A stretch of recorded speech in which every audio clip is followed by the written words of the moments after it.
Erev Tov, Parashat Vaishlach.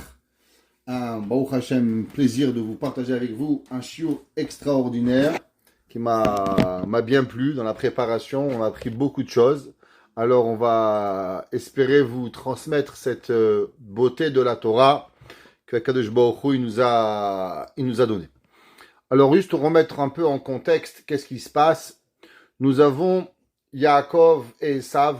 Yaakov, il vole et il prend la bracha de Yitzhak Avinu après que sa maman lui a donné et lui a poussé à le faire. Yitzhak se rend compte que Yaakov a été béni. Esav est très fâché et Esav a dépensé d'assassinat de son frère Yaakov.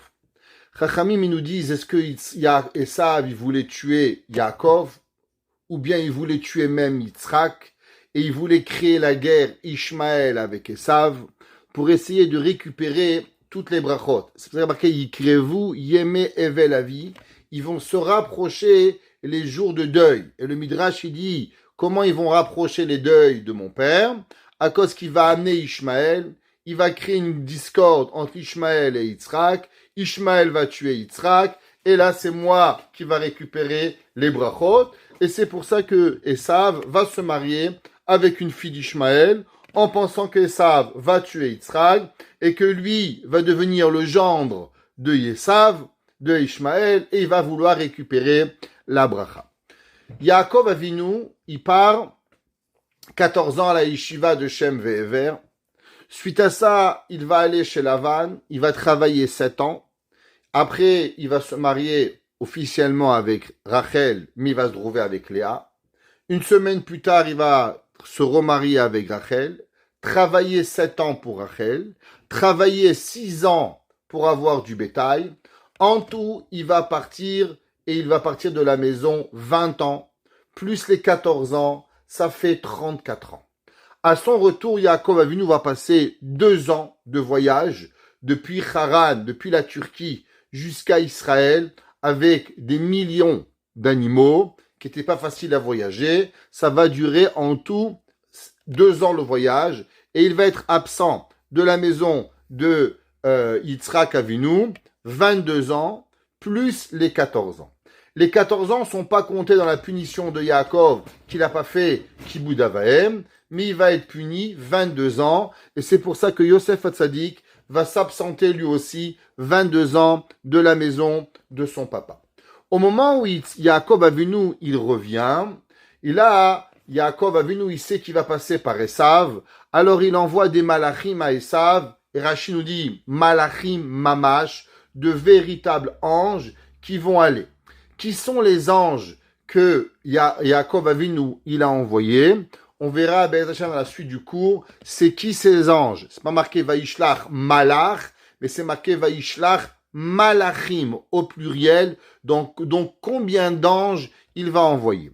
Le Rambam nous dit que Esav a refusé de vouloir écouter quoi que ce soit. Il va pas parler aux Malachim et les Malachim vont revenir et vont dire à Yaakov Avinu, tu sais, Esav, il arrive avec 400 hommes. On sait que Esav était roi de Séhir et était devenu un homme très puissant. Dans les 36 ans où Yaakov Avinu il est parti de la maison de son père, Esav va grandir. La Torah nous parle des 7 rois qui étaient chez Esav, de Arsa, Séhir et d'Edom. Yaakov Avinu il arrive, Esav le hait de tout son corps. Et moi, si j'avais été Esav, j'aurais pas pris 400 hommes, j'aurais pris 400 000 hommes. Et Esav, il avait le pouvoir de prendre pas 400 hommes, 3 000, 10 000, 20 000. Et s'il a choisi 400 hommes, c'est qu'il y a une raison particulière à ces 400 hommes qu'il a choisis. Ce soir, avec votre permission, on va essayer de comprendre qu'est-ce que c'est ce monde-là de 400 hommes qu'il a été pris de Yaakov Avinu. De Esav contre Yaakov. Pour cela, on va essayer de comprendre qu'est-ce qui est arrivé d'abord à Moshe Rabbeinu. On sait que Moshe Rabbeinu, il va tuer le Mitzri. Il y avait un Égyptien, la Torah nous raconte, qui avait violé une femme juive. Il y avait une madame qui s'appelait Shelomit Badivri. Elle était allée avec son mari son mari, il est sorti pour aller travailler, le Mitzri s'est faufilé dans la chambre, il a fait croire à la femme que c'est son mari, il a une relation avec elle. Quand elle va se rendre compte, et le mari va se rendre compte que le Mitzri va venir, alors le Mitzri, il va frapper le juif pour vouloir le tuer. Moshe Rabbeinu va voir que le Mitzri, il frappait le juif, et Moshe Rabbeinu va tuer le Mitzri. Quand il va tuer le Mitzri, le lendemain, il y avait deux juifs qui vont se battre. Ces deux juifs, nous les connaissons, Datan et Aviram. Datan et Aviram, ils vont se quereller, et il y en a un qui va lever la main pour frapper l'autre. Et là, Moshe Rabbeinu, il va vouloir intervenir, et les deux hommes, ils vont dire à Moshe, Moshe va dire, Lama takere acha. Pourquoi, Racha, mécréant, pourquoi tu frappes ton ami? Ouais, et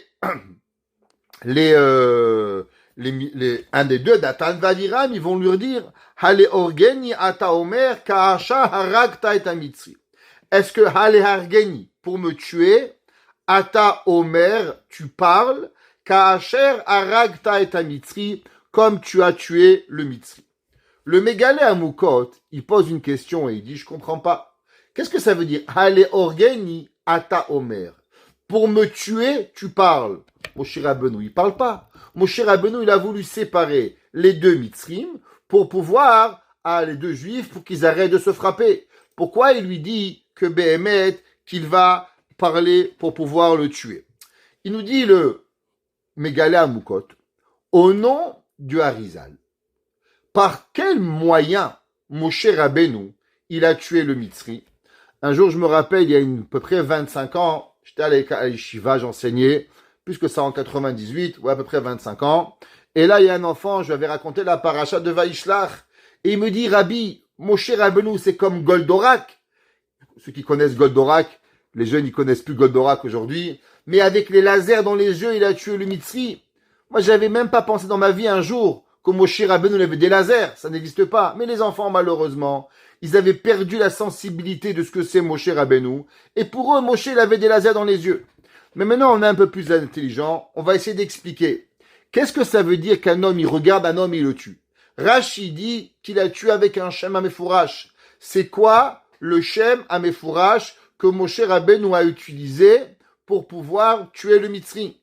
Dit le Mehagalé à Moukot, il y a un verset dans Sefer Teilim 150, qui est le dernier des Teilim, Kol Haneshama Tehalel Ya. Kol Haneshama Tehalel Ya. Alléluia. Toute l'âme, elle va louanger à Kadosh Baruch Hu. Les Rashi Tevot, l'abréviation de Kol Haneshama Tehalel, c'est les Rashi Tevot de Take.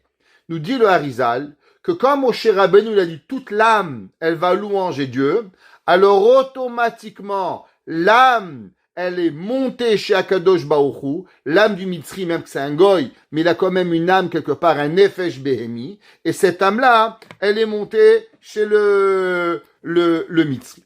Et Datan va Aviram, quand ils ont entendu que Moshe Rabbeinu voulait les séparer, il a dit Moshe Rabbeinu, Hale Orgeni Ata Omer, pour me tuer, tu parles quoi? Parler quoi? De la même façon que hier, tu as dit Kol Haneshama Tehalel, toute Haneshama, elle louange Dieu, et automatiquement, le Mitzri, il est mort. Quand maintenant tu nous dis Racha Lama Take Reacha, c'est quoi les lettres de Take? Take, c'est Kol Haneshama Tehalel. Alors automatiquement, on dit hey, Moshe Rabbeinu, tu es un assassin. Maintenant, tu veux te servir du mot Take pour vouloir nous aussi nous tuer. Et c'est pour ça que Datan et Aviram ont parlé contre Moshe Rabbeinu. Le Mégalé à Moukot, il continue. Et il dit, c'est quoi le mot Take?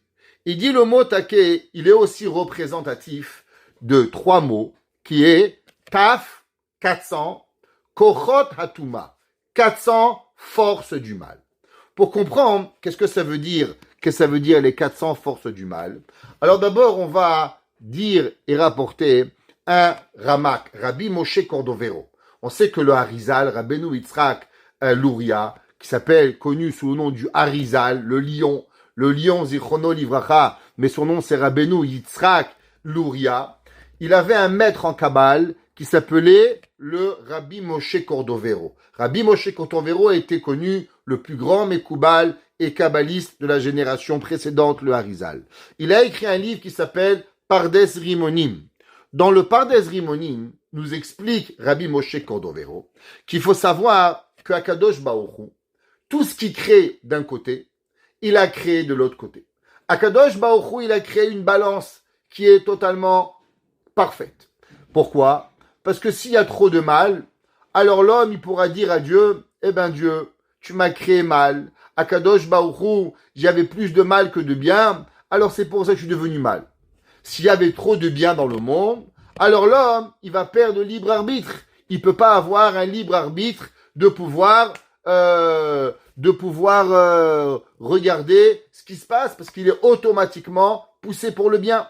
Akadosh Baruch Hu, il crée un monde d'une balance égalitaire, équitaire totale. Tout ce qu'il crée dans le bien, Akadosh Baruch Hu, il va les créer dans le mal, de façon à ce que le bien et le mal, ils sont totalement arrivés à avoir le bien. Et il dit que de la même façon que dans la sainteté, la pureté, la bonté, la droiture et le bien, il y a des forces. Pareil dans ce qu'on appelle la klipa, dans l'écorce, dans les forces du mal, alors il y a l'impureté, il y a le kitroug. Le kitroug, c'est quand les forces du mal, elles parlent du mal contre le peuple juif, et la volonté de pousser le peuple juif à faire le mal et à tourner le monde, l'homme, vers le mal. Donc il nous dit le Rabbi Moshe Cordovero que l'homme, il a le choix égal dans le bien et dans le mal. Le bien et le mal sont équitaires à 100% pour pouvoir y arriver.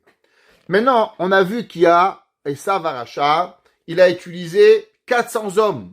C'est quoi les 400 hommes? On vient de lire dans le Mégalé Amukot qu'il y a 400 forces du mal. C'est quoi le mot take, taf, kaf, et comme Moshe Rabbeinu l'a dit, lama take reacha, pourquoi tu frappes ton ami? Parce qu'en vérité, Nadav et Avihu, qu'est-ce qu'ils voulaient? Ils voulaient se servir des 400 forces du mal pour pouvoir véritablement influencer l'un envers l'autre dans le mal.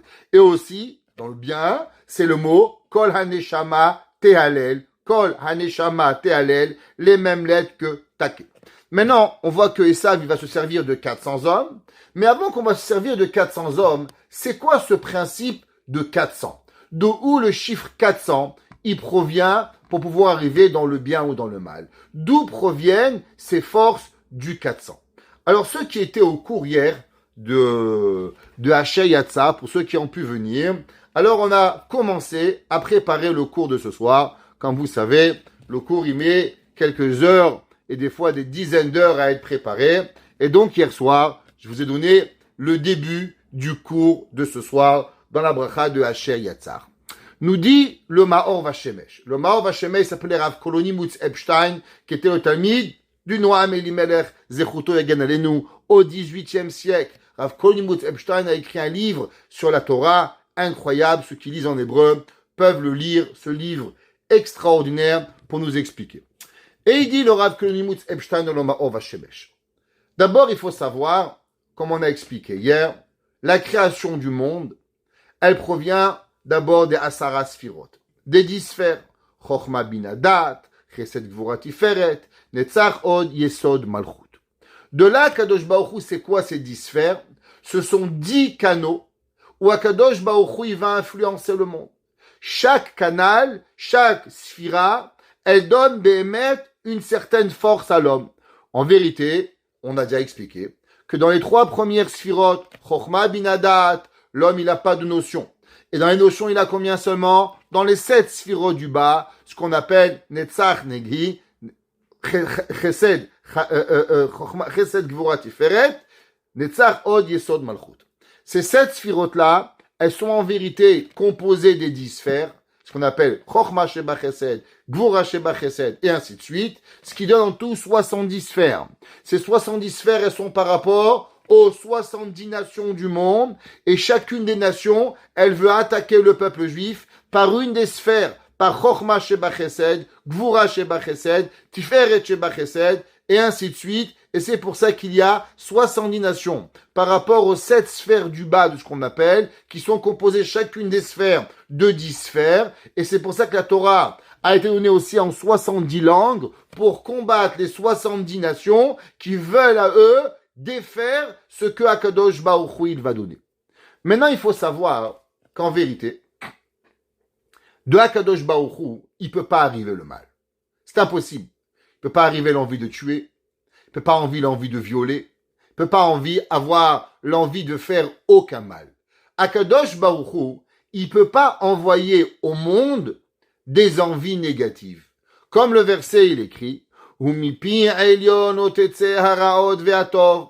de Dieu ne peut venir ni le bien ni le mal. Hachem, il envoie une force. Et cette force-là, elle va arriver sur la terre. Et en arrivant sur la terre, tout dépend de la matière.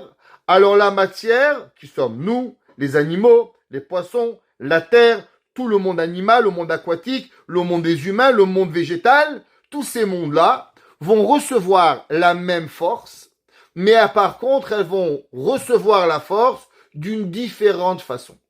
Maintenant, c'est quoi le but de la création du monde? On a déjà expliqué que le but de la création du monde, Olam Chesed Ibane. Akadosh Baruch Hu, il a créé le monde avec une seule volonté, la volonté de donner. Akadosh Baruch Hu, il n'a pas créé l'humain parce qu'il s'est dit, viens, je vais m'éclater, je vais me tuer 5 milliards d'humains par année. Akadosh Baruch Hu, il n'a pas dit, c'est bien, je vais envoyer des gens pour taper sur la tête des autres. Ça, Hachem, il n'a jamais pensé. Bien sûr, il a pensé que ça pourrait arriver. Mais c'est façon de parler. Akadosh Baruch Hu, il n'a pas créé le monde. Akadosh Baruch Hu, il a créé le monde seulement be'ahava. Seulement avec un amour lébriotav pour chaque créature. Akadosh Baruch Hu, il crée le monde avec seulement des volontés de faire du bien. Maintenant, ce bien-là, il s'appelle en hébreu des kisufim. C'est quoi des kisufim? Ce sont des envies positives. Seulement une envie, elle peut être transportée de différentes façons. Qui c'est qui ne connaît pas? On va prendre un exemple, que les femmes pourront peut-être plus relationner avec cela. Une femme, elle est triste, qu'est-ce qu'elle fait? Elle mange du chocolat. Quel est le rapport entre le chocolat et la tristesse? Beaucoup de personnes, quand ils sont tristes, alors ils veulent rajouter de la joie, alors ils vont manger un chocolat. D'autres vont prendre un verre de mahia, l'autre ils vont prendre une verre de boukabza. Pas tout le monde il peut être tunisien, c'est une bracha. Mais il en reste que chacun, il va ressentir, quand il a besoin de quelque chose, il va ressentir et va aller chercher l'amour d'une différente façon. Manque d'amour, il y en a qui mangent, il y en a qui jeûnent, il y en a qui font différentes façons pour régler leurs problèmes. Donc ça veut dire qu'en vérité, tout départ de quoi? Tout départ de la ahava que Akadosh Baruch Hu il a créé. Akadosh Baruch Hu il a créé le monde avec l'amour. Akadosh Baruch Hu il a rempli le monde plein d'amour. Maintenant, cet amour que Akadosh Baruch Hu il a envoyé au monde, combien il y a de canaux d'amour que Akadosh Baruch Hu il a créé, ce qu'on appelle des volontés de faire du bien. Akadosh Baruch Hu il a créé 400 kisufim. Nous dit le Maor Vashemesh au nom du Zohar, comme on va le lire, que Akadosh Baruch Hu il a créé Arba Me'ot Kisufim, Taf Me'ot Kisufim, pas seulement 400, il va créer 400 mondes. Chaque chose est un monde où Akadosh Baruch Hu il va donner des volontés pour pouvoir arriver à cela. Nous dit le Maor Vashemesh, c'est pour cette raison, comme on a expliqué au nom du Rabbi Moshe Cordovero, que Akadosh Baruch Hu il crée le monde positif et il crée le monde aussi à l'inverse. Et Akadosh Baruch Hu il va créer et il va donner des volontés. Maintenant, à travers ces volontés, tu fais deux choses. Ou bien tu crées du positif, ou bien tu fais du négatif. Et ça, Varacha, il va prendre les 400 kochot, les 400 mondes de positivité, et il va les transformer en mal. Et c'est pour ça qu'il va venir combattre Yaakov Avinu avec quoi? Avec 400 personnes. C'est quoi ces 400 personnes? Arba Meot Ish Imo représente les 400 forces qu'il y a de volonté du bien que Esav va transformer en mal et qui va venir affronter Behemet Yaakov Avinu. Où est-ce qu'on trouve encore ce chiffre 400? Vous savez, le chiffre 400, il est ramené plusieurs fois dans la Torah. La première fois qu'on le voit, au moment où Avraham Avinu, il va acheter Maharat Marpella. Comment il va acheter Maharat Marpella? C'est pas pour rien qu'il va acheter avec 400 shekels. Waouh, pourquoi 400? D'où il a inventé le prix, Monsieur Ephron, 400. Quel est le concept de 400 shekels over la socher? La Torah donne deux caractéristiques, deux adjectifs et caractéristiques très spécifiques sur ce chiffre 400. Arba meot, 400, shekel, qui était une valeur de poids, over la socher, qui était passable. Qu'est-ce que ça veut dire passable? Pshat Pachout, c'est qu'à l'époque, il y avait des dollars américains et des dollars canadiens. Quand vous arrivez avec des dollars canadiens, personne ne vous regarde. Ils pensent que vous avez des billets de Monopoly, qui sont marrons, ils sont verts, ils sont bleus, ils sont rouges. Personne ne les veut. Vous arrivez avec les dollars verts, tout le monde les veut. Alors aussi, il y avait à l'époque des pièces, et ces pièces-là, elles étaient passables dans toute la péninsule. Et Yaakov, Avraham Avinu va donner à Ephron Arba Meot Shekel Kesef over la Sofrer. Mais le Harizal et le Zohar nous apprennent qu'il y a un secret énorme à propos des pièces de Avraham Avinu, qui est Arba Meot Shekel Kesef over la Sofrer. Alors, il faut savoir que les noms dans la Torah, ils peuvent représenter un homme ou ils peuvent représenter quelqu'un d'autre. Dans la Torah, le nom de Avram, il s'appelle Avram ou Avraham. C'est quoi la différence entre Avram et Avraham? Alors la Gemara nous enseigne que Avram, Shaya Av le Aram. Avram Avinu était au début seulement le père, le patriarche de Aram. Par la suite, il va devenir Av Hamon Goïm, le père de toutes les nations qui va arriver. Maintenant, si on va recouper ce mot Av et Ram, Av veut dire père, Ram veut dire les hauteurs. Ramim, ce sont les hauteurs. Nous dit le Zohar qu'en vérité, ici, Avram et Ephron représentent deux choses totalement différentes de ce que l'on connaît. On ne parle pas de Avram, notre père patriarche, et Ephron, l'enfant de Chet, qui est le vendeur de la Méhara. En vérité, il représente deux choses. Avram représente Dieu. Ephron représente Behemet, le tzaddik, la personne qui va mourir après ce monde. Et d'après ce monde, l'homme, il va devenir Afar. Avram Avinu va dire, va Anochi, Afar va Efer. Je suis de la cendre et de la poussière. Nous dit le Zohar, tu sais c'est qui Avram? Avram, c'est Dieu. Ephron, c'est le tzaddik. Et il dit, qu'est-ce que ça veut dire? Vaishkol Avram le Ephron. Et il va peser Avram à Ephron l'argent qu'il a parlé des 400 shekel kesef.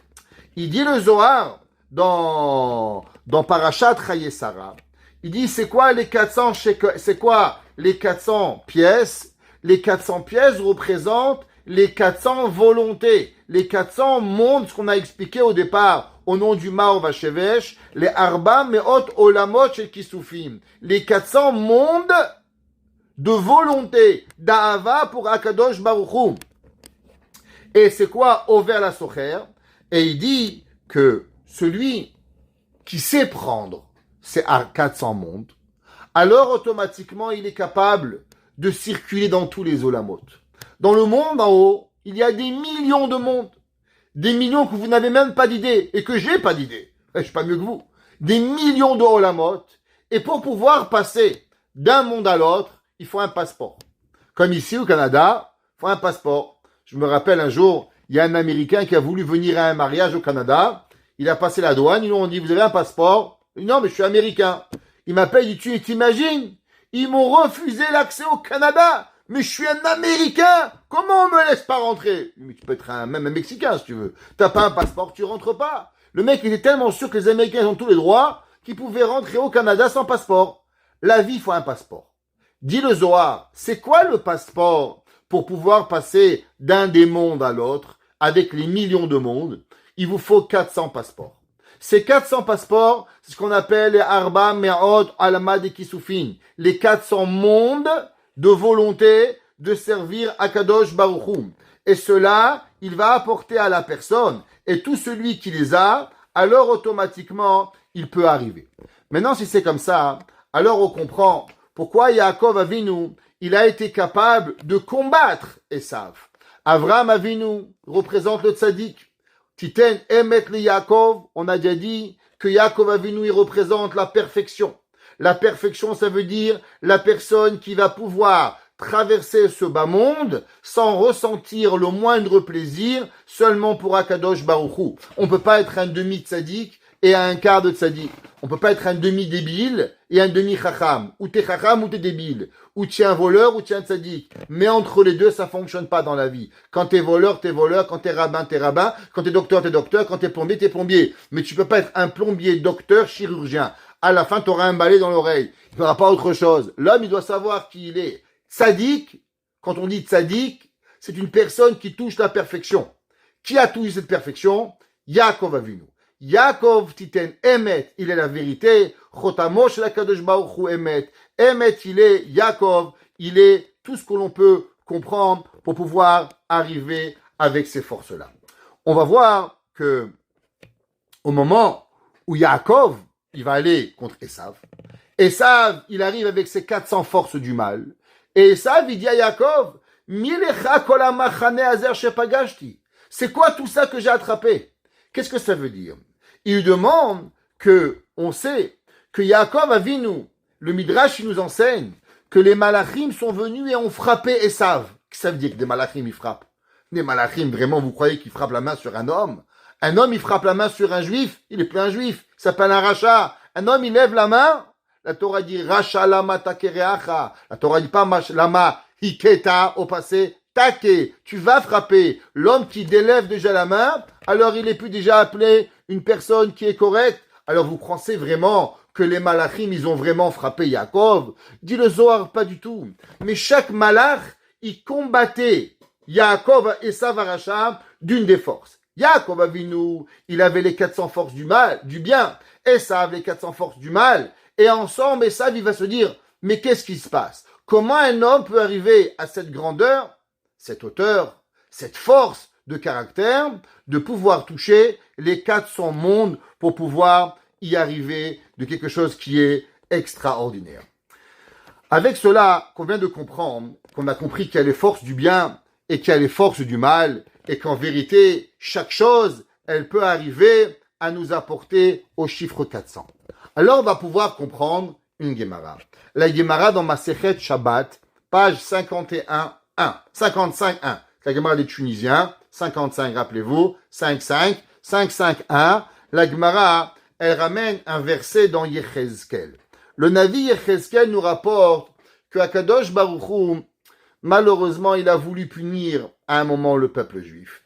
Et Akadosh Baruch Hu, il dit comme ça. Vayomer Hashem elav. Et Akadosh Baruch Hu, il dit, avor betoch ha'ir, betoch Yerushalayim.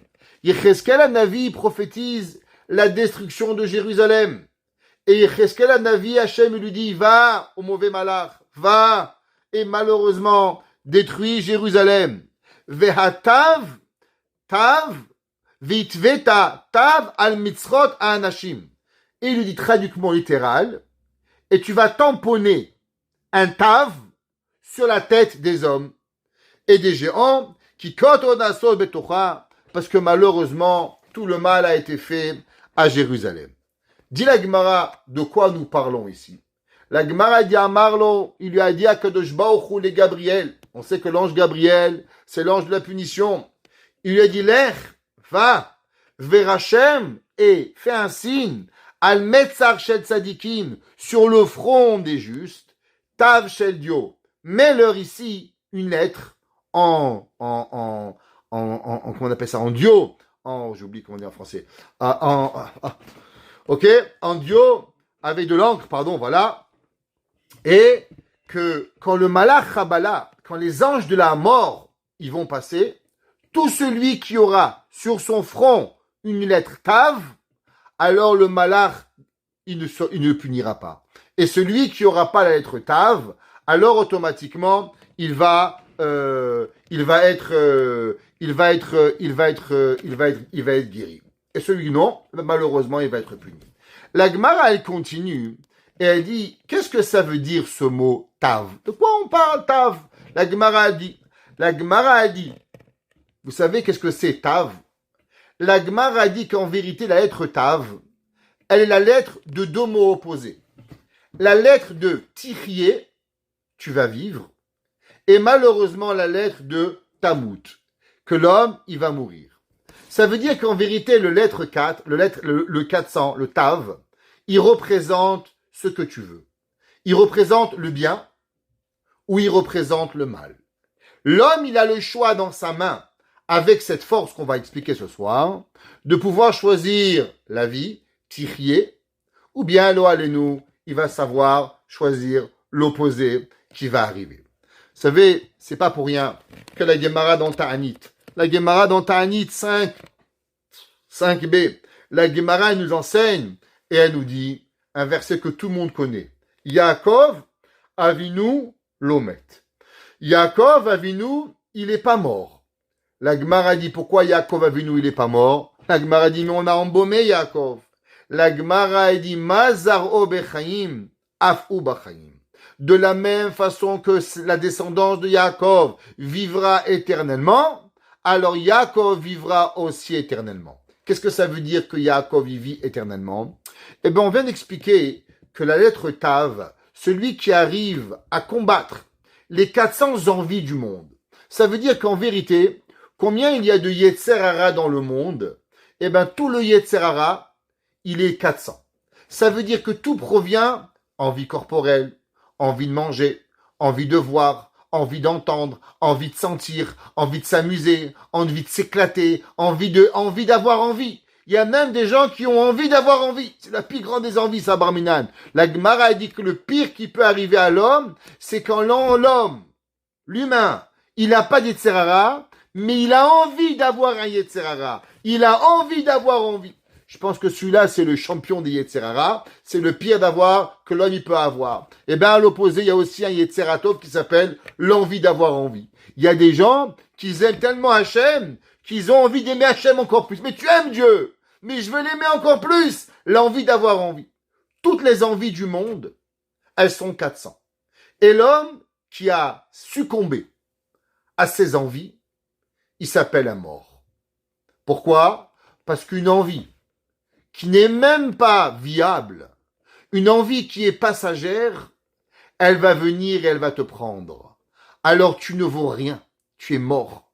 Mais l'homme qui arrive à combattre ses envies, alors automatiquement il s'appelle vivre. L'homme il a envie de manger, il mange pas. L'homme il a envie de boire, il boit pas. L'homme il a envie de fumer, il fume pas. L'homme, il a envie de s'amuser, il s'amuse pas. L'homme, il a envie de la shonara, il surmonte la shonara. L'homme, il combat les envies à chaque jour, alors il vit.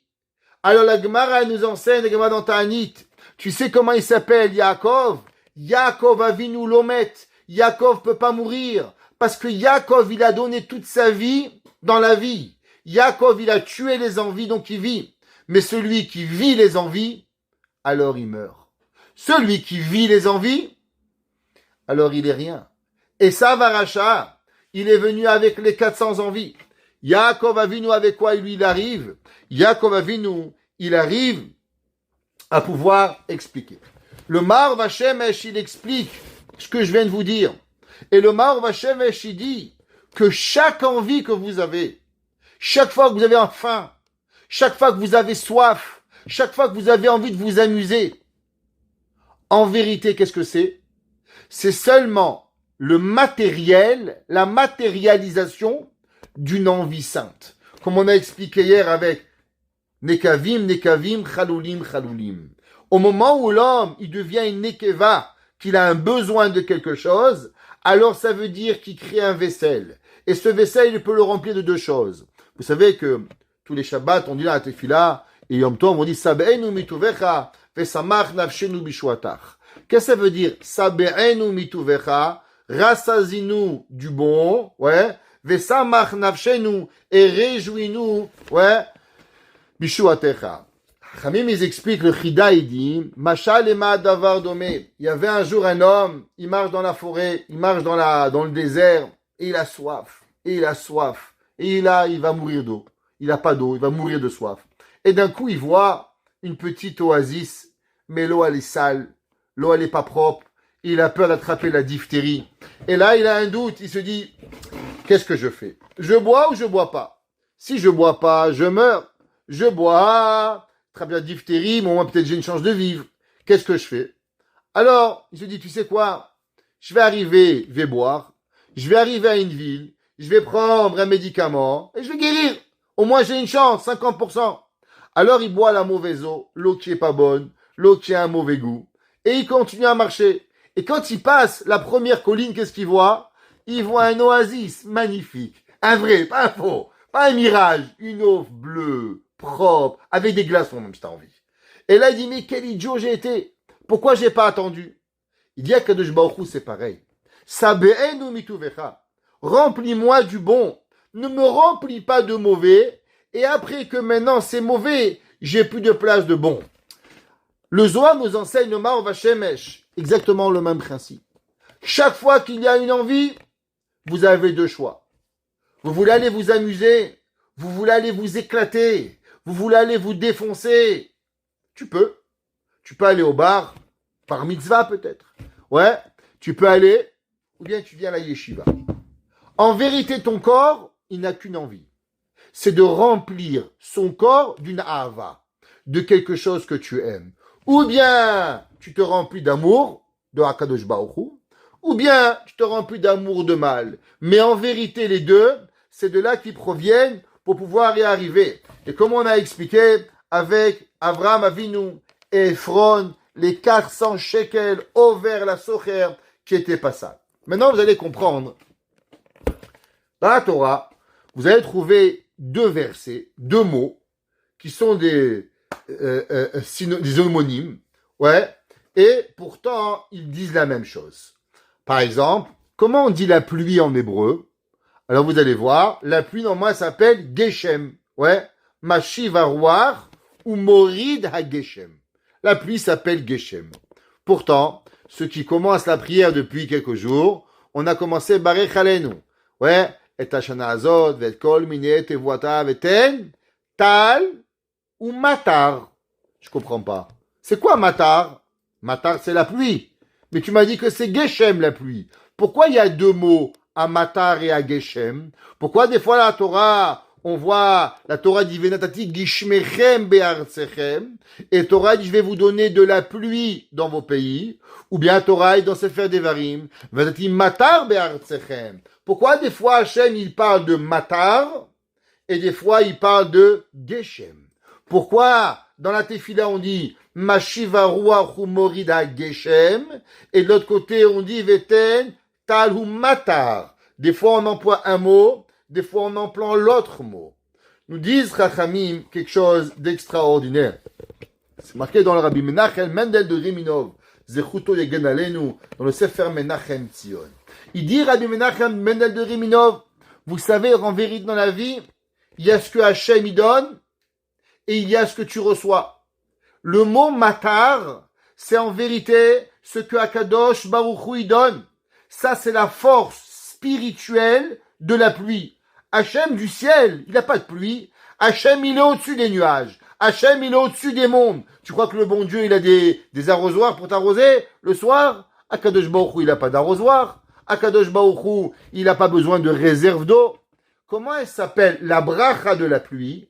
La bracha qui descend du ciel, elle s'appelle matar. Et comment elle devient matérielle, cette bracha? Eh bien, cette bracha, elle s'appelle Geshem. Ça veut dire qu'il y a deux choses. Il y a la force que Akadosh Baruch Hu donne, et il y a la force, Bémet, que Akadosh Baruch Hu, il va te donner. Le Maor Enaim, c'est Rabbi Nachum Tchernobyler. Rabbi Nachum Tchernobyler, qui était le Talmid du Baal Shem Tov, qui était le grand rave de la lignée de Tchernobyl, Skver, tous les chassidim ukrainiens, en grande majorité, descendent de Rabbi Nachum Tchernobyler, qui était un rave incroyable. Et le Rabbi Nachum Tchernobyl, il explique et il dit, qu'est-ce que c'est ces forces qu'on a parlé? Eh ben, on a dit, vous connaissez le verset, Bechol derachehadaeu. Qu'est-ce que ça veut dire Bechol derachehadaeu? Dans tous tes chemins, tu vas savoir Akadosh Baruch Hu. Ça veut dire, on sait que le judaïsme, c'est pas la synagogue. Le judaïsme, c'est pas, tu viens le Shabbat matin, tu fais au nom du Père. Non, non, c'est pas ça le judaïsme. Ouais, le judaïsme, c'est matin, tu ouvres les yeux, Modéani, tu mets la chaussure à droite, la chaussure à gauche, fais la chaussure de gauche, fais la chaussure de droite. Trop compliqué le judaïsme. Même mettre des chaussures, il nous complique la vie. Tu mets le manteau à droite, tu mets le fil à gauche, tu mets le ruban chapeau à gauche. Tout c'est compliqué. Pourquoi? Parce que dans chaque moment, il n'y a rien qui n'a pas Dieu. Akadosh Baruch Hu, il est dans tous nos moyens. Bechol derachecha. Tout ce que tu fais, tu manges, tu bois, tu dors, tu vas aux toilettes, une halakha, tu te laves, il y a une halakha, tu vas au mikvé, il y a une halakha. Toute ta vie, elle est délimitée par Akadosh Baruch Hu. Cette délimitation, elle s'appelle le taf. Elle s'appelle la conclusion de tout. Et l'homme, il doit choisir, est-ce que tu veux vivre avec Hachem, ou Béhémet, tu veux pas vivre avec Akadosh Baruch Hu. Pour comprendre cela, il nous explique le Shir HaShirim. Le Maor Enaim, il dit, qui connaît pas ce verset, dans Shir HaShirim, Perek Zayin, Pasuk Zayin. Dit le verset, Mayafit ou Manaamt Ahava Betanugim. Combien tu es belle et combien tu es bonne, l'amour de mes plaisirs. Shlomo HaMelech, il parle à Kadosh Baruch Hu, et dit, Boré Olam, ma vie c'est toi. Il n'y a rien de plus beau que toi. Shlomo, le Ramchal, il écrit dans le 19e Perek du Miset Yesharim, pour ceux qui ont oublié, ils pourront revoir là-bas. Et il dit que l'homme, il doit aimer Akadosh Baruch Hu comme le plus grand des plaisirs de cette terre. L'homme, il adore le Coca-Cola, il adore le bon vin, il adore le whisky. J'étais en Amérique pour le fiancé de mon fils. Je suis tombé par terre, acheté un bouteille de whisky, $49,000. Ils sont des malades mentales. Mais qui c'est qui achète un bouteille? Même un millionnaire, tu n'achètes pas ça. Tu jettes à la poubelle $49,000 pour une bouteille, tu fais 5 shots, c'est fini. Faut être malade mental. Comment on peut avoir ça? S'il y a possibilité d'avoir une bouteille à $49,000, c'est qu'il doit y avoir un plaisir dans un Kadosh Baruch Hu qui vaut $49,000. Sinon, c'est pas possible, c'est pas égal. Et il dit, qu'est-ce que ça veut dire, ta'anugim? Il dit le Maor Vachem, il dit le Rav Nachum Tchernobyler. Vous savez ce que c'est le mot ta'anugim? C'est une composition de mots, taf, anugim. Que veut dire taf? 400. Anugim représente les plaisirs de la personne. C'est quoi les plaisirs? Les plaisirs, ils ressemblent à ce que l'homme, il peut avoir. Combien de plaisirs corporels tu peux avoir? 400. Eh ben, il dit, Shlomo HaMelech, tu sais combien je t'aime, Akadosh Baruch Hu? Eh ben, je t'aime avec tes 400 plaisirs que tu as créés dans le monde. Beta Anugim. Et c'est pour ça que c'est marqué dans le verset dans Yeshaya. Yeshaya, quand il parle de Shabbat, qu'est-ce qu'il dit? Az tit aneg el Hashem. C'est quoi tit aneg? C'est que l'homme, il va être Behemet, avoir toutes ces 400 volontés pour pouvoir arriver à la volonté d'Akadosh Baruch Hu, qui sont les plaisirs totaux que Akadosh Baruch Hu, il va créer pour pouvoir y arriver. On sait que d'où ils proviennent ces 400 forces. Eh ben, ces 400 forces, on sait qu'elles proviennent de l'alphabet. On sait qu'elles proviennent de l'alphabet. Aleph c'est 1, Bet c'est 2, jusqu'à qu'on arrive à la fin, qui est la lettre Tav, qui représente 400. La Gemara, elle nous enseigne dans Masechet Brachot quelque chose d'extraordinaire. La Gemara nous dit comme ça, Ki avu maftere Rabanan mi berabi ami. Alors, il faut savoir que les élèves de la yeshiva restaient 6 mois chez leur rabbin. Pendant le mois de Nissan, ils repartaient. Et pendant le mois de Tishri, ils repartent. Donc, il y avait 2 mois de vacances par an. Et sinon, ils passaient 5 mois et 5 mois chez le Rav. Et au moment où ils partaient de leur Rav, beaucoup d'entre eux habitaient en Bavel et allaient étudier en Israël. Et ils laissaient leurs femmes et leurs enfants en Babylone. Et ils allaient en Eretz Israël pour apprendre la Torah. Donc avant, les femmes qui pensent qu'être femme d'Avrer, c'est difficile aujourd'hui. Imaginez-vous à l'époque, sans mari, pendant 5 mois, et les maris revenaient seulement 2 mois par an, pendant 40 ans, ils étaient à Avrer Kolel. La Gemara, elle nous enseigne, elle dit, Ki havu miftir Rabanan mi berabi ami. Quand les Chachamim, il se séparait de l'enseignement de Rabbi Ami pour rentrer à la maison. Et la Gemara a dit, il y en a des rabbins qui disent que c'était pas Rabbi Ami, mais c'était Rabbi Hanina. Il leur disait comme ça, Olamcha, tiré bechayecha, ton monde, tu vas le voir dans ta vie, ve'acharitcha alechaya olam haba. Et la fin, tu le verras dans le olam haba. Qu'est-ce que ça veut dire? Ça veut dire que Rabbi Ami ou Rabbi Hanina, il bénissait ses élèves. Il y a des gens qui pensent que pour pouvoir vivre le monde futur, faut mourir. Rabbi Ami et Rabbi Hanina, ou l'un ou l'autre, ou peut-être même les deux, ils disaient à leurs élèves en partant, quand ils quittaient la yeshiva, quand ils devaient rentrer à leur maison, alors les élèves pouvaient penser peut-être, maintenant, on va les kiffer. Bon, on a passé 5 mois, Steingenen, on peut aller. Non. Si tu veux, maintenant tu peux voir le Olam Haba. Comment?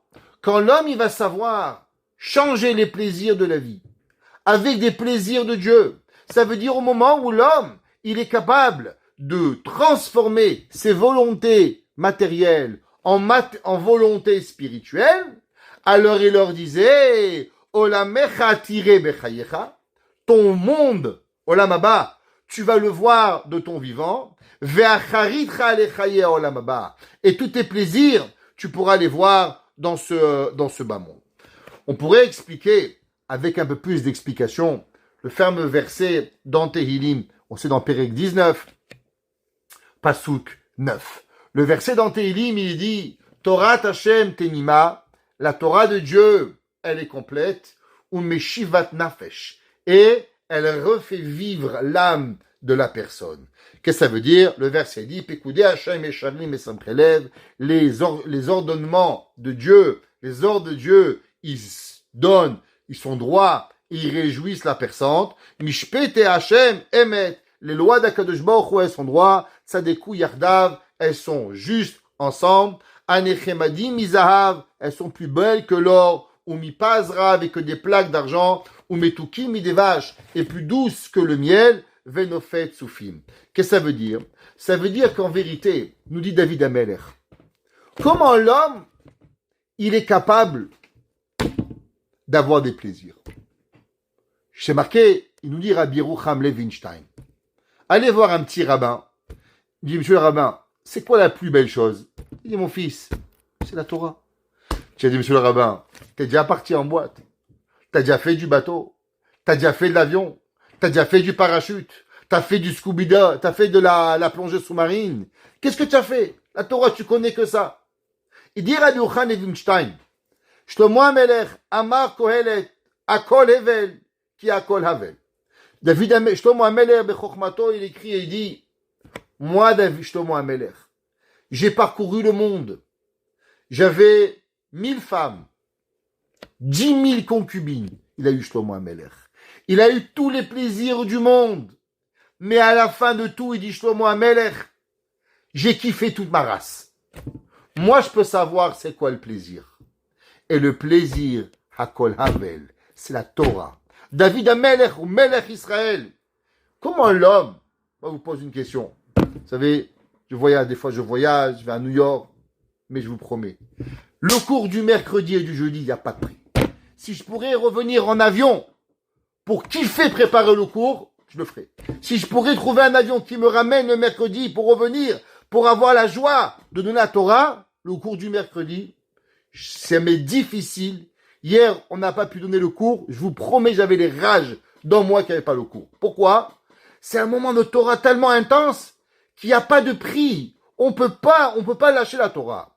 David HaMelech, il écrit, il dit, Metukim des vaches. C'est plus doux que le miel. Ou minofet soufim. Pekoudé Hashem Isharim et Samchelev. Prenez un cours de Torah. Tout le monde sort avec un sourire. On ne sait pas bagarrer. On ne sait pas disputer. On ne sait pas fâcher. On sort avec du bien. Prenez les gens. Ils marchent même les goïms. Vous savez, c'est quand le jour où il y a le plus de bagarres et le plus de querelles de famille, où il y a le plus de morts au Québec, c'est le 24 décembre. Vu que les familles, elles se revoient ensemble, alors ils s'appellent ça les chicanes de famille, Et les Québécois, qu'est-ce qu'ils font? Eh, c'est mon Tsumongo et mon Popo. Et nous, qui pour? Tout le monde a la bête à Knesset. Tous les juifs du monde. J'ai jamais vu une synagogue qui a fini en bagarre, moi. Je tabarre chez moi la hade. Simchat Torah. Les gens y boivent, les gens y chantent. Est-ce que vous avez vu une synagogue dans votre histoire qu'à Simchat Torah, ça a fini en bagarre? Rahmana Itzlan. Pekudei Hashim Esharim et Samchelev. La Torah, elle rend heureux la personne. Il nous dit, le Maor Vashemesh, tu sais qu'est-ce que c'est la Torah? Si tu aimes la Torah, il n'y a pas un plus grand plaisir pour arriver. Le mari de Komarna, qui était le Talmid du Baal Shem Tov, et il nous explique et nous dit qu'en vérité, toutes les 400 mondes de Chesed, et chaque fois qu'on a une volonté pour servir Hachem, ça provient de quoi? Ça provient d'un 1 des lettres de l'alphabet. Chaque fois qu'il y a une lettre, sa Torah, c'est pas en vérité Aleph 1, Bet 2. Il dit Aleph, c'est une force. Bet, c'est 2 forces. Gimel, c'est 3 forces. Dalet, c'est 4 forces. 10, c'est 10 forces. Ce qu'on appelle les alpines. Alpine représente les forces aloufim. Alouf veut dire des forces qui descendent sur terre. Et après, quand on arrive au Tav, alors le Tav, il arrive Behemet pour pouvoir donner à Akadosh Baruch Hu tout le bien du mal, le bien du monde. À quoi il ressemble le Tav? Allez, faites un petit dessin dans votre tête. Eh bien, le Tav, il ressemble le début d'une échelle. C'est quoi? Pourquoi Yaakov Avinu, il a rêvé Vehine Sula Mutsavarza, Verosho Magia Shamaim. Il dit le Komarna au nom du Baal Shem Tov. Vous savez qu'est-ce il lui a donné? Combien il y avait d'échelons dans l'échelle de Esav? Alors, il y a un qui dit qu'il y avait 3, un dit qu'il avait 5, et il y a un Midrash qui dit qu'il y avait 400. Pourquoi il y avait 400? Parce qu'Akadosh Baruch Hu, il a dit à Yaakov Avinu, tu sais Yaakov Avinu, qu'est-ce que tu peux avoir? Eh bien, toi, tu peux recevoir à monter et à transporter et à franchir les 400 forces du bien. Les 400 volontés que tu reçois sur terre, eh bien, toi, Yaakov Avinu, tu es capable de les savoir. Veine sula mutsavarza verosho magia shamaima. Et pourquoi le Tav, il ressemble qu'à un échelon? Parce qu'en vérité, vous savez, la seule difficulté, c'est de monter le premier échelon. Mais quand tu sais monter un, eh ben, la distance entre le 1 et le 2, et le 2, le 3, et 399 et le 400e, c'est exactement le même. La seule différence, c'est que la personne, souvent, elle a peur d'essayer de commencer. Et comme elle a peur d'essayer de commencer, alors elle lâche. Mais l'homme qui est capable de monter un échelon, alors automatiquement, il est capable de pouvoir arriver à cela.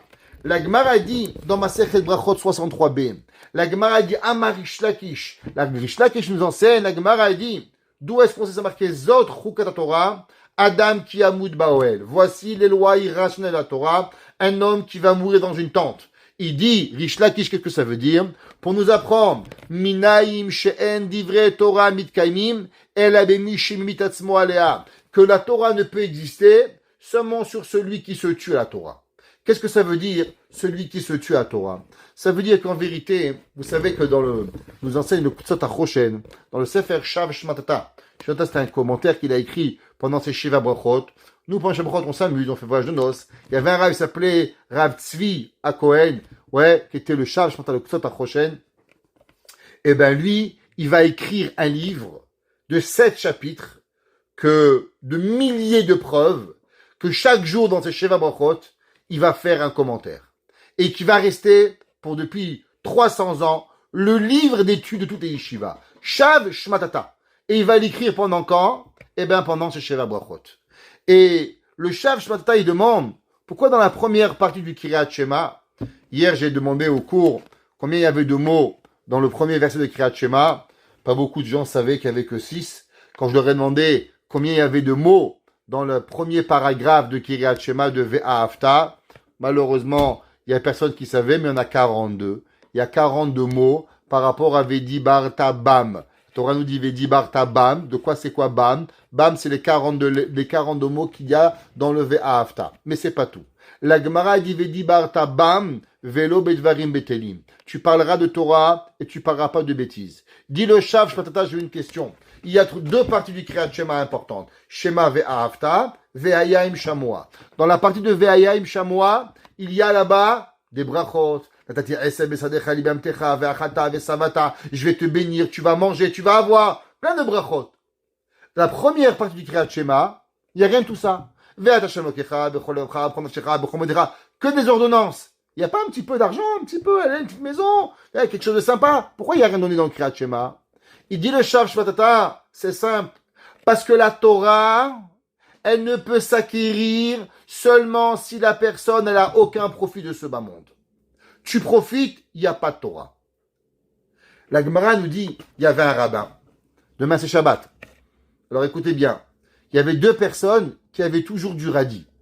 La Torah dit que le radis est un légume qui est très important et qui avait à l'époque du 2e siècle après Marchemo, au 2e siècle de notre ère, il y avait deux grands rois. Il y avait Antoninus, Antonin, l'empereur Antonin, et Rabbi Yehuda Hanassi. Les deux étaient millionnaires et ils s'envoyaient des cadeaux par-ci, par-là. Ils étaient frères de lait, comme on avait déjà raconté, que la maman de Rabbi Yehuda Hanassi, elle avait allaité Antoninus et d'après certains, il va même se convertir au judaïsme à la fin Antonin. La Gemara dit qu'il y avait deux qui leur manquait jamais rien. Et même le radis, il était à leur table tous les jours. C'est pour ça que chez les Chassidim, le jour du Shabbat, on mange toujours un radis. Et j'ai lu aussi que les Marocains, mais nos frères marocains, même s'ils sont pas parfaits, mais ils sont des bons juifs.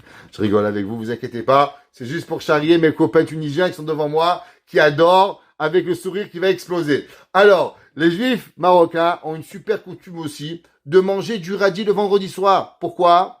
À cause que le radis, il est signe de richesse. De la même façon que Rabbi Yehuda Hanassi et que Antoninus, il mangeait du radis. Alors eux aussi, ils mangent du radis, les chassidim et beaucoup de séfarades tous les vendredis soirs. C'est-à-dire qu'il manquait rien chez Rabbi Yehuda Hanassi. Même le radis qui était cher à l'époque, il y avait. Rabbi Yehuda Hanassi, il a levé ses mains envers Dieu avant de mourir.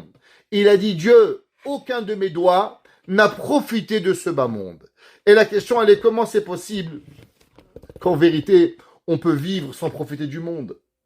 Et la réponse, elle est, c'est pas grave. Parce qu'en vérité, sous chaque envie de Rabbi Yehuda Hanassi, il savait qu'il se cachait une volonté du bien. Quand Rabbi Yehuda Hanassi, il avait envie d'un radis, il disait, mais pourquoi je veux un radis? Qu'est-ce que je cherche dans un radis? Ça veut dire que si je peux avoir envie d'un radis, c'est que derrière, il y a une volonté plus profonde. Alors il a complicé la volonté profonde et aussi mangé le radis. Rabbi Yehuda Hanassi, quand il a envie d'en voir un whisky, parce qu'il pouvait se le payer à 49 000 $, parce qu'il manquait rien à Rabbi Yehuda Hanassi, il disait, mais qu'est-ce que je veux? C'est quoi cette envie qui est partie Matar, qui arrive Geshem? Comment elle se transforme? Ça veut dire qu'il y a une volonté profonde dans moi pour pouvoir y arriver. Un jour, il y a un homme, il a dit, vous savez pourquoi dans certains pays, les gens ne sont pas des grands érudits en Torah? C'est parce que les goyim ne sont pas très riches. Quel est le rapport? Il a dit, quand le pays, il a des volontés de richesse, alors le goy, il veut une Ferrari, une Maserati, une maison avec piscine. Alors le pays crée des envies. Et quand il crée des envies, le rabbin, il a aussi envie. Alors qu'est-ce qu'il crée? Il lui crée qu'il apprend la Torah. Il lui crée qu'il veut plus. Parce que l'envie, elle est là. Mais quand le pays, il est un pays qui ne crée pas d'envie, Pskin, il est là, il n'y a rien. Comme il n'y a rien, alors il fait rien. Ils disent qu'à Tel Aviv, sur chaque 10 personnes, il y a 2 milliardaires. C'est quoi? Un petit pays là-bas, où ils se battent, 3 pelés, 4 tondus. Sur chaque 10, il y a 2 milliardaires. Oui. Eh bien, sur chaque 10 religions d'Israël, il y en a 2 qui connaissent le chasse. Ça veut dire Zé ou Mazé. À Tel Aviv, t'en as 2 qui connaissent sur 10 le chat, qui sont milliardaires. Eh bien, Bnei Brak, sur chaque 10, t'en as 2 qui connaissent. Pourquoi? Parce que c'est l'envie qui est capable de pouvoir y arriver. Vous savez, la Gemara, elle raconte une histoire, on finira avec ça parce qu'il est tard, et je ne vais pas vous prendre, mais je pourrais parler encore 4 heures, parce que tellement ce sujet il est extraordinaire. La Gemara a dit qu'il y avait un jour un homme qui s'appelait Rav Preda. Rav Preda, il avait un élève, c'était un dba. Vous savez ce que c'est dba? Ça veut dire c'est l'élève que vous voulez pas avoir. Tous les jours, Rabbi Preda, il commençait, il lui apprenait Aleph, Aleph, Aleph, Aleph. Combien il devait répéter? 400 fois. 400 fois. Un jour, Rabbi Preda est arrivé, il a dit, c'est mon fils, aujourd'hui c'est les courses de Shabbat, donc on va apprendre, après je vais aux courses. Top! Il a fini 400 fois, il t'a compris? Il a dit non. Il dit, pourquoi t'as pas compris? Il a dit, Rabbi, vous m'avez dit que vous savez que vous étiez pressé. Donc vous m'avez dit que je suis pressé, j'ai rien écouté. 400 fois, le mec miskin, à s'arracher les cheveux. ADD, je sais pas, tous les mots de la terre, ça c'est pas suffisant pour lui. Rabbi Preda, il a dit, mon fils, il n'y a pas de marché, il n'y a pas de course, on va rester avec toi, je sais que tu apprends. Et il va répéter 400 fois, toute la journée. À la fin, une voix céleste, elle est sortie. La Gemara, elle nous apprend dans Iruvin Undalet. Et elle dit, Rabbi Preda, qu'est-ce que tu veux? Que toi, tu as le monde futur, ou bien que toute ta génération, elle va, est-ce que tu veux vivre, toi, 400 ans, pardon, ou toute ta génération va au Olam Haba?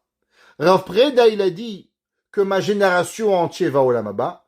Et Akadosh Baruch Hu a dit, Rav Preda, tu vas vivre 400 ans, et toute ta génération va mériter d'avoir le Olam Haba. C'est quoi ces concepts de 400 fois? Est-ce que c'est une exagération? C'est quoi ces 400 fois? Chachamim, ils nous disent que cet élève, en vérité, il était une neshama qui était au bas-fond des bas-fonds de l'impureté. Et qu'à chaque fois qu'on devait lui apprendre, alors on devait lui apprendre et lui sortir des 400 étapes d'une matérialité.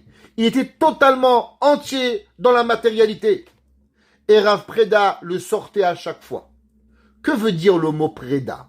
Vous savez, la Gemara a dit, la Gemara dans Brachot, page 7b, la Gemara a dit que le mot de quelqu'un veut tout dire. Un homme, il s'appelle gentil, il est gentil. Un homme, il s'appelle voleur, c'est un voleur. On peut pas changer. Ouais, c'est comme ça la vie. Un homme, par son nom, on sait. Là, d'où est-ce qu'on sait? Rabbi Lazar, il dit, c'est marqué dans le verset Tehillim 47, Lechu mif'alot Hashem, asher sam shamot ba'aretz. La Gemara dit, atikre shamot et la shemot. Par rapport à ton nom, tu es. Il nous enseigne Chachamim et nous dit, qu'est-ce que ça veut dire Preda? Preda, vous savez ce que c'est? C'est lehafrid, se séparer. Rav Preda, il arrivait à pouvoir séparer la matière de la matérialité à la spiritualité. C'est pour ça que Rav Preda, Dieu, qu'est-ce qu'il lui a dit? Il lui a pas dit, est-ce que tu veux 400 dollars ou est-ce que tu veux vivre 400 ans? Il dit, est-ce que tu veux vivre le Olam Haba? C'est quoi le Olam Haba? Le Olam Haba, c'est de savoir vivre tous les jours de sa vie sans être bombardé par la matérialité. Rav Preda, lui, il était capable de pouvoir y arriver à cause que Behemet, Rav Preda, lui, il était là-bas pour pouvoir le faire. Et maintenant, vous comprenez pourquoi les Juifs devaient vivre 400 ans en Égypte. Parce qu'on venait de qui? De Terach. Terach, il avait malheureusement fauté et amené l'humanité à une faute de Avodah Zarah tellement grande que Akadosh Baruch Hu lui a dit il faudra 400 années pour pouvoir se nettoyer le peuple juif, pour pouvoir y arriver. C'est pas pour rien que la Gemara a dit combien de pages et de chapitres il y avait dans la Gemara de Avodah Zarah de Avraham Avinu. La Gemara nous dit qu'il y avait combien? Il y avait véritablement 400 chapitres dans le Talmud de Avodah Zarah. Pourquoi 400 chapitres? Parce que la vie de Avraham Avinu, elle était séparée, l'impureté de la pureté.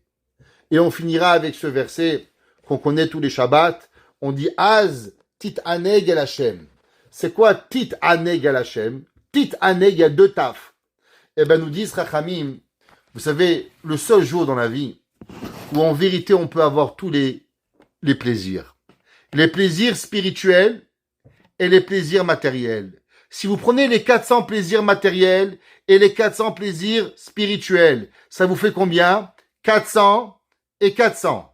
Taf, taf. C'est quoi le Shabbat? Az, taf, taf, oneg. Le Shabbat, tu peux avoir les 400 plaisirs matériels et les 400 plaisirs spirituels. Et c'est pour ça que le Shabbat, il s'appelle comment? Nachalat Yaakov. Pourquoi le Shabbat, il s'appelle Nachalat Yaakov? Parce que Yaakov Avinu, il a été capable de surmonter les 400 plaisirs matériels et les devenir des 400 plaisirs spirituels. C'est pour ça que Yaakov, il reçoit en cadeau le Shabbat. Az titaneg el Hashem. Et c'est pour ça que le jour du Shabbat, nous avons le droit de manger, de boire, de dormir, d'avoir des plaisirs corporels, parce que ce jour-là, le matériel n'est pas au rendez-vous, mais en vérité, c'est la spiritualité, et notre spiritualité, elle surpasse notre matérialité, alors automatiquement, on peut avoir et se servir de notre corps, autant dans le bien, dans le matériel, que pour pouvoir avoir en mangeant Shabbat, en faisant des miroirs de Shabbat, en chantant pour Shabbat. Et c'est pour ça que c'est la seule fois par semaine où les deux se rencontrent. Taf, oneg, tit aneg el Hashem, c'est le jour du Shabbat. Et c'est ça la guerre qu'il y avait entre Yaakov Avinu et la guerre avec Esav. Et c'est pour ça que Esav et Yaakov vont se rencontrer avec 400 hommes qui étaient en vérité une seule guerre, la guerre des volontés. Est-ce qu'on veut la vie matérielle ou la vie spirituelle? Que je me fasse que notre volonté spirituelle soit toujours plus forte que notre volonté matérielle et qu'on arrive toujours à grandir et à faire des mitzvot. Et avec cela, on vivra Bet Hashem bimera biamenu Mashiach tzidkenu. Amen.